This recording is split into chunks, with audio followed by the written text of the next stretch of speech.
परम पूज्य बोधिसत्व डॉक्टर बाबा साहब अम्बेडकर की जय। भारत के संविधान निर्माता की जय। भारतीय संविधान निर्माता की जय। बाबा साहेब अमर रहे। बाबा साहेब अमर रहे। बाबा साहेब अमर रहे। स्वतंत्र भारत के पहले कानून मंत्री बाबा साहब आम्बेडकर जी के 66वें महापरिनिर्वाण दिवस के अवसर पर मैं Amit Gamit all India SC/ST employ welfare association Hazira महामानव बाबा साहब आम्बेडकर जी को कोटि कोटि नमन करता हूं और उन्हें श्रद्धांजलि अर्पित करता हूं। मंच पर और नीचे पंडाल में उपस्थित सभी गणमान्य अधिकारियों से निवेदन करता हूं कि वे बुद्ध और बाबा साहब की प्रतिमा पर माल्यार्पण करेंगे।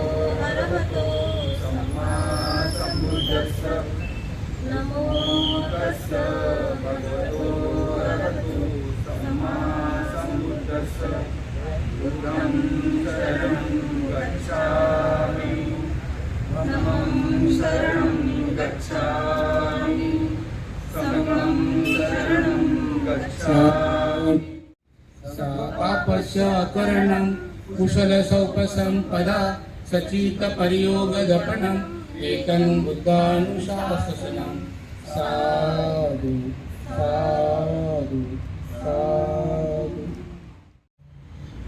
आज श्रद्धांजलि का दिन है, तो मैं आप सबको रिक्वेस्ट करूँगा कि 2 मिनट का मौन।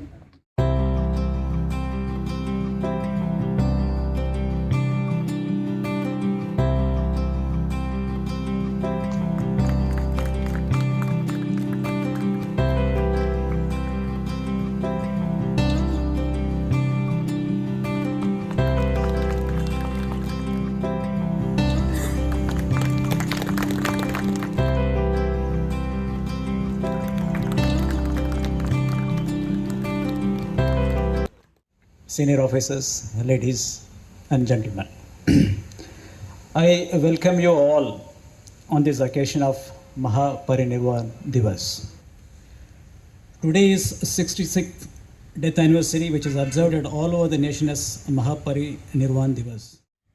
मंचस्थ महानुभाव, सामने बैठे सभी को मेरा नमस्कार, जय भीम और नमो बुद्धाय।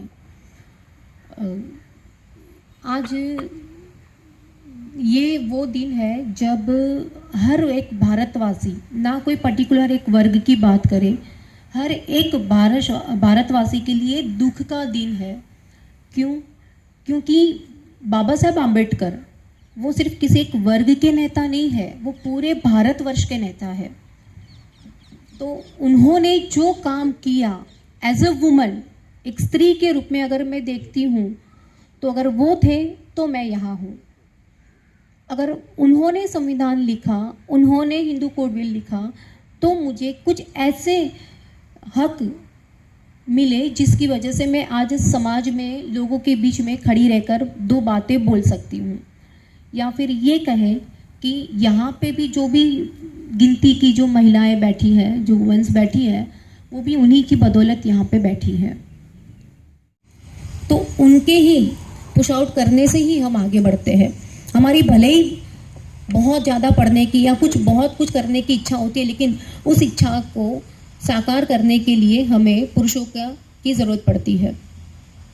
यहाँ बैठे हुए सभी भाइयों से या बुज़ुर्गों से मेरी एक ही विनती है, यहाँ से आप जो भी लेकर जाओ, कहीं ना कहीं आप अपने ही बहन, बेटी, पत्नी का साथ दो हर जगह पर।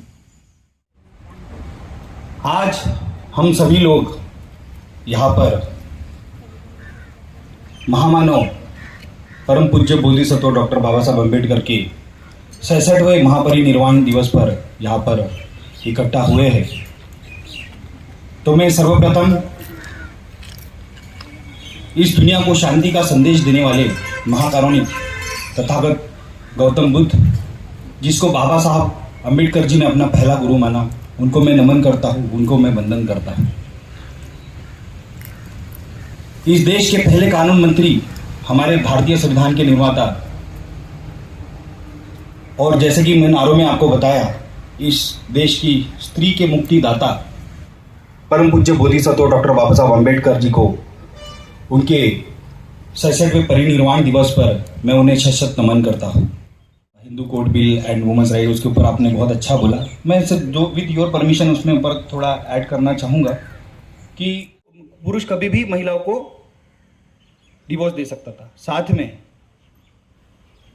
अपनी एक पत्नी होते हुए भी बहुपत्नीत्व का हमारे देश में एक चलन था, जहाँ पर एक पत्नी के साथ साथ व्यक्ति 3-3, 4-4 शादी करते थे। तो बाबा साहब ने कहा कि एक बात सोचिए, अगर यही चीज़ कोई महिला करती है एक पति के होते हुए, तो पति को कैसा लगेगा। तो अगर महिला के साथ ये चीज़ होती है तो उसको किस तरीके से फील होता होगा, और उसके पास कोई अधिकार नहीं था इसके खिलाफ आवाज़ उठाने के। पत्नी के होते हुए पति बहुशादी नहीं कर सकता है, एक ही पत्नी रख सकता है, वो गैर कानूनी हो जाएगा। और अगर करता है तो आप सभी जानते हैं आज जेल है। अभी की बात हम इसीलिए नहीं समझ पाते कि आज हम समाज काफ़ी आगे बढ़ चुका है, आज़ादी को 75 साल से ज़्यादा का समय हो चुका है।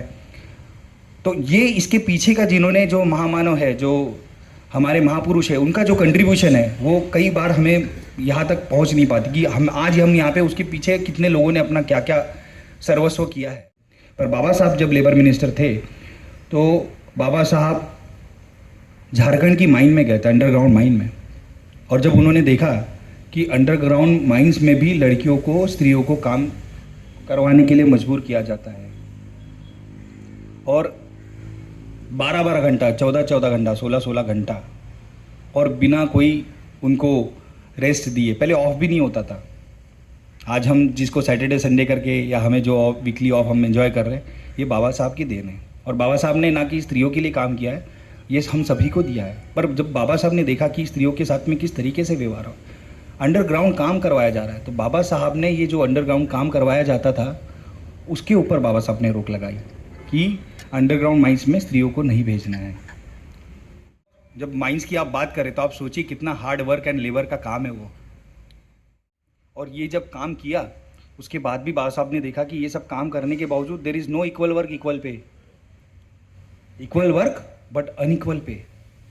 तो बाबा साहब ने सोचा और उनको भी समझा कि काम भी साथ में कर रहे हैं, इतना मुश्किल भी काम करवाया जा रहा है, और साथ में उनको सैलरी भी सेम नहीं दी जा रही है। ये कितना मतलब एक ये है ना, अपराधी है एक प्रकार का जो हमारे देश में होता था। तो बाबा साहब ने सोचा कि नहीं, इसके खिलाफ मुझे कानून बनाना पड़ेगा। और आप जब देख सकते हैं अब भारतीय संविधान में बाबा साहब ने स्त्रियों को इक्वल वर्क इक्वल पे का राइट दिया हुआ है। और मैटरनिटी लीव तो है ही, मैटरनिटी लीव भी बाबा साहब की बदौलत है। हमारा यूनियन एस्टो, ओबीसी, एमओबीसी, हमारा खुद का एसोसिएशन, आर्टिकल 19 हमको राइट देता है कि we can form associations, we can form unions. ये बाबा साहब की देन है और it's a fundamental right. Dadar के चैत्यभूमि में उनका सर निर्वाण स्थली है, वहाँ पर मुंबई में लाखों की संख्या में पूरे देश विदेश से लोग आते हैं बाबा साहब को नमन करने के लिए। इस कार्यक्रम के बाद मैं भी जाने वाला हूँ मुंबई, उनको नमन और वंदन करने के लिए वहाँ पर।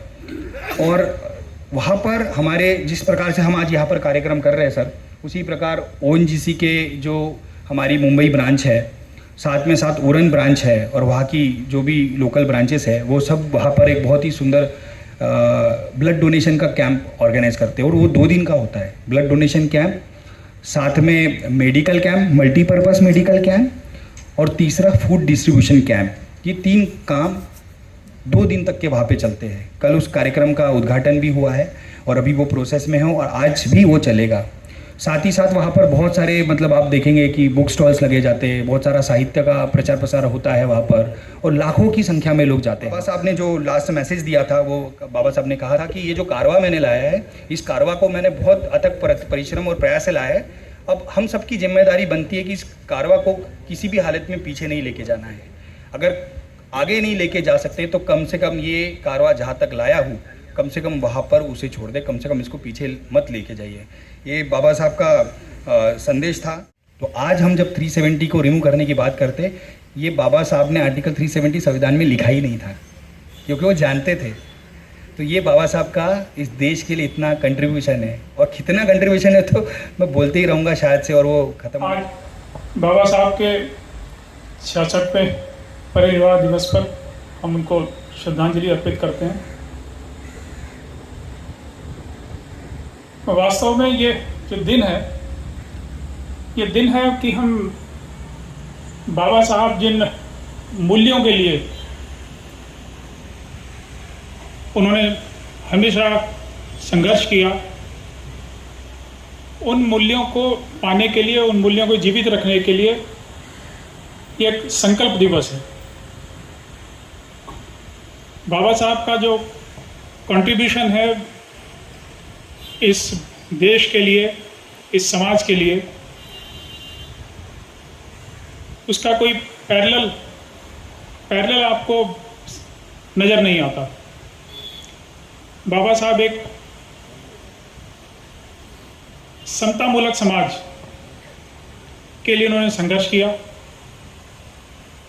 और उस संघर्ष में उन्होंने आने वाली पीढ़ियों को एक रास्ता दिखाया कि हमको किस तरह का समाज का निर्माण करना है। अगर हम बाबा साहब को देखें, हम खाली ये नहीं मान सकते कि एक पर्टिकुलर कास्ट के लिए या पर्टिकुलर जाति के लिए उन्होंने किया। उन्होंने संघर्ष किया एक जो सर्वहारा समाज है, जो कि समाज में एक अंतिम छोर पे है, उस समाज के लिए उन्होंने संघर्ष किया। उस समाज को एक राह दिखाई, एक उनके संघर्ष से उनको आगे आने की प्रेरणा मिली, आगे आने की आज़ादी मिली। सबको बराबरी मिले, सबको बराबरी के चांस मिले और जहाँ पे भी उसको अपने जीवन को जीने में दिक्कत आए, जो हमारा वेलफेयर स्टेट है, वो वेलफेयर स्टेट वो उसको आगे बढ़ने में मदद करे।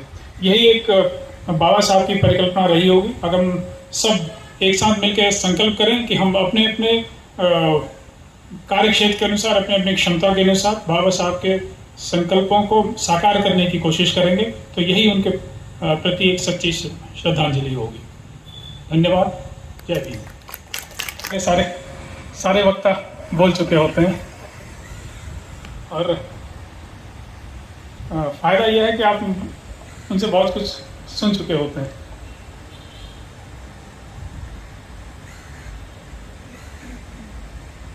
आज बाबा साहब के 66वें परिनिर्वाण दिवस पर हम उनको श्रद्धांजलि अर्पित करते हैं। वास्तव में ये जो दिन है, ये दिन है कि हम बाबा साहब जिन मूल्यों के लिए उन्होंने हमेशा संघर्ष किया, उन मूल्यों को पाने के लिए, उन मूल्यों को जीवित रखने के लिए ये एक संकल्प दिवस है। बाबा साहब का जो कंट्रीब्यूशन है इस देश के लिए, इस समाज के लिए, उसका कोई पैरेलल आपको नज़र नहीं आता। बाबा साहब एक समतामूलक समाज के लिए उन्होंने संघर्ष किया और उस संघर्ष में उन्होंने आने वाली पीढ़ियों को एक रास्ता दिखाया कि हमको किस तरह का समाज का निर्माण करना है। अगर हम बाबा साहब को देखें, हम खाली ये नहीं मान सकते कि एक पर्टिकुलर कास्ट के लिए या पर्टिकुलर जाति के लिए उन्होंने किया। उन्होंने संघर्ष किया एक जो सर्वहारा समाज है, जो कि समाज में एक अंतिम छोर पे है, उस समाज के लिए उन्होंने संघर्ष किया। उस समाज को एक राह दिखाई, एक उनके संघर्ष से उनको आगे आने की प्रेरणा मिली, आगे आने की आज़ादी मिली।